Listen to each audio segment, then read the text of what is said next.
The first thing Sarah Bennett said to me that morning was, "Fix this car and I'll marry you."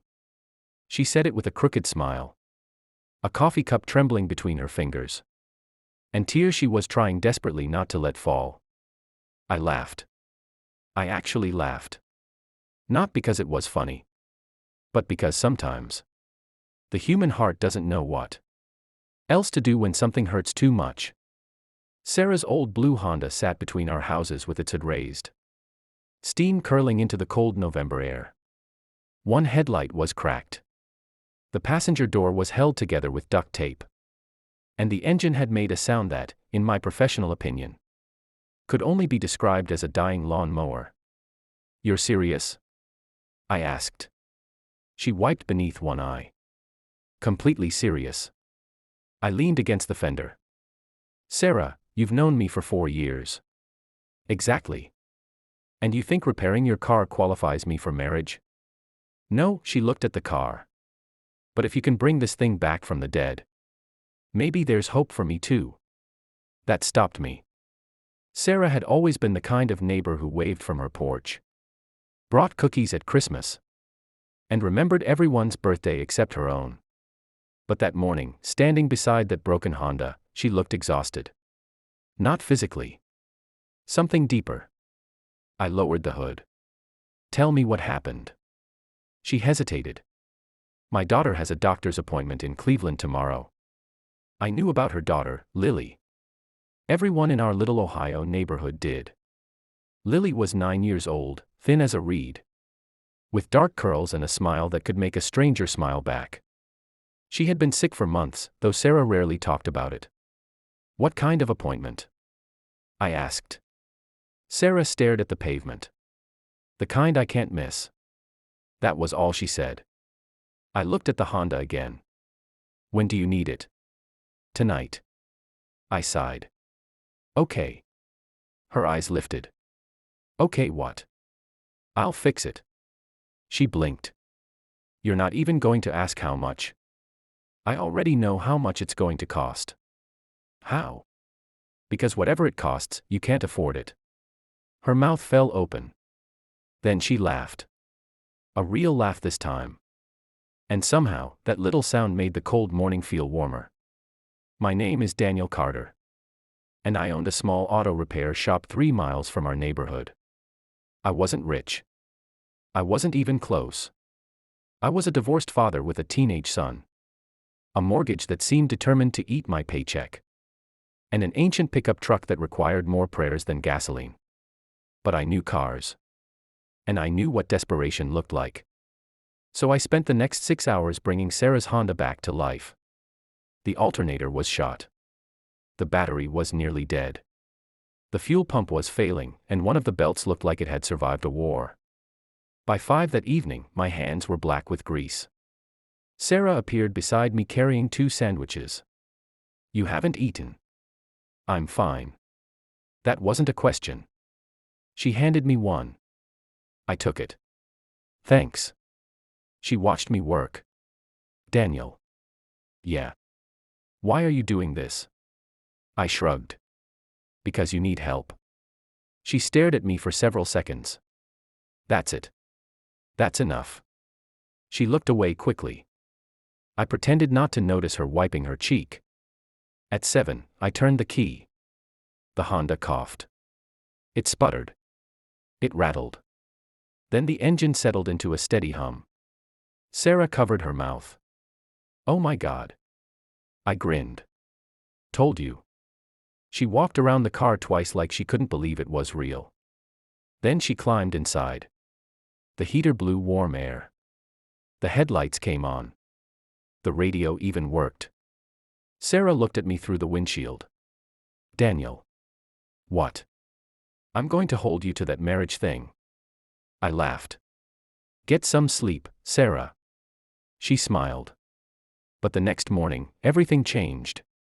At 6:12 a.m., someone pounded on my front door. I opened it to find Sarah standing there in pajamas, a winter coat thrown over them. Her face was white. "Daniel." I immediately knew something was wrong. "What happened?" "She won't wake up." I grabbed my shoes. Where's Lily? In the car. We ran. Lily was unconscious in the back seat. Sarah was shaking so badly she couldn't get the seatbelt fastened.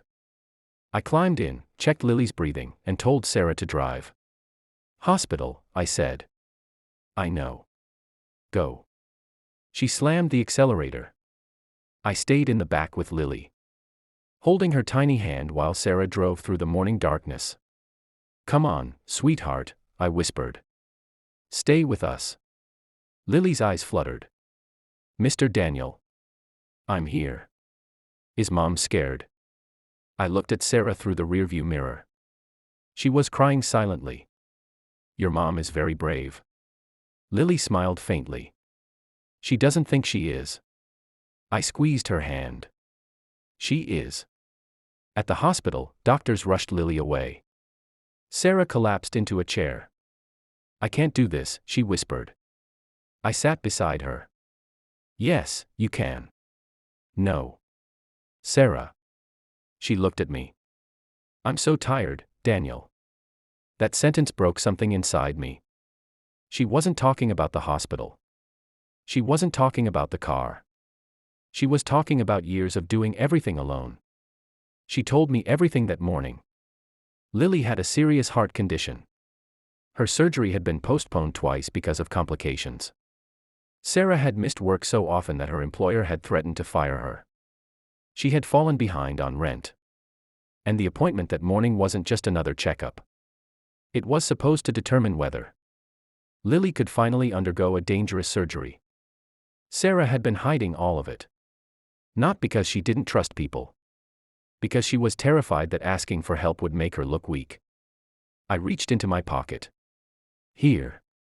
She looked at the keys. What? Your car. I know. No. I mean the title. Her expression changed. Daniel, what are you doing? I'm giving you the car. She shook her head immediately. Absolutely not. Sarah. No. You need reliable transportation. I can't take your car. You're not taking it. Then what? I'm giving it to you. Her eyes filled with tears. Daniel, you need that truck. I'll figure something out. No. She stood. You already fixed my car for free. You drove us here. You stayed with me all night. You don't get to keep giving pieces of your life away. I looked at her. Why not? Because nobody does that. I smiled sadly. Somebody should.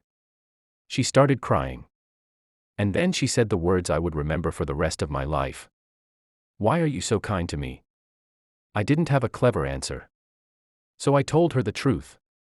Because years ago, when my wife left, I sat alone in my driveway for 3 hours wondering if my son would be better off without me. Your daughter came over with a plate of cookies and sat beside me. Without asking questions. Sarah stared at me. Lily did that. Yeah. She never told me. She said I looked lonely. Sarah covered her face. She was always noticing things. Yeah. I swallowed.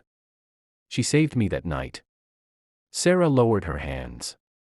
And now you think you're saving us? No. I looked toward the hospital room. I think we're just taking turns. 3 days later, Lily had surgery. It was long. It was terrifying. And it was successful. When the surgeon finally came out, Sarah nearly collapsed. She's stable, he said. Sarah covered her face and sobbed. I stood behind her. She turned around and hugged me so hard I couldn't breathe. I held her. Neither of us said anything. But the story didn't end there. 2 weeks later, Sarah returned to work. Her co-workers had organized a collection to help with her bills. The hospital connected her with assistance programs. Our neighbors began bringing dinners. Someone repaired the fence behind her house. Someone else shoveled her driveway. And the mechanic at the shop next to mine donated tires for her Honda. Sarah had spent months believing she was alone. She wasn't. She just hadn't realized how many people were waiting for her to let them care. Then, one Saturday afternoon, I found Sarah sitting on my porch. She held 2 coffees. Thought you might need one. I accepted it. Thanks. She looked nervous. What? Remember what I said? I frowned. About what? She rolled her eyes. The car. Oh. Fix my car and I'll marry you. I smiled. You were delirious. I was not. You were stressed. I was serious. I looked at her. She looked back. For once, neither of us laughed. Sarah took a breath. Daniel, I don't want to marry you because you fixed my car. Good. I want to marry you because you never made me feel like a burden.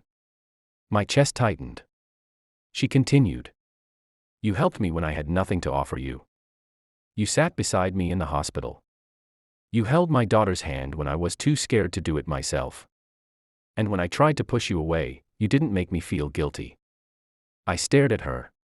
Sarah. She smiled through tears. I'm not asking you to rescue me. Good. I'm asking you to walk beside me. I looked toward the driveway. The blue Honda was parked there. Its engine was running perfectly. Then I looked back at Sarah. Does this mean I get to tell everyone I repaired a car and got a wife? She laughed. No. Why not? Because technically, you repaired a car and got a family. That hit me harder than I expected. Because she was right. 6 months later, Lily stood between us in a small backyard ceremony. She wore a white dress and held flowers almost bigger than her arms. When the minister asked who gave Sarah away, Lily stepped forward. Me. Everyone laughed. Sarah cried. I cried. And Lily grinned like she had just won something. Afterward, we didn't have a fancy reception. There was barbecue, lemonade, folding chairs, and a homemade cake that leaned dangerously to one side. But there were neighbors. Friends. People who had shown up when Sarah needed them. People who had learned that kindness doesn't always look like grand gestures. Sometimes it's a sandwich handed to someone who forgot to eat. Sometimes it's a car repair done for free.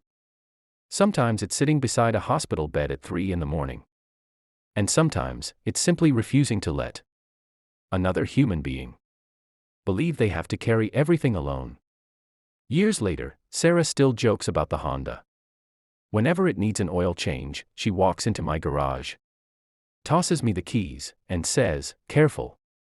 Last time you fixed my car, you accidentally got married." And every time, I smile. Because she was wrong. I didn't accidentally get married. I accidentally discovered what happens when 2 broken people stop trying to survive alone. They start healing together. And sometimes, the greatest gift you can give someone isn't money, advice, or even a second chance. Sometimes, it's simply standing beside them long enough for them to remember that they were never truly alone.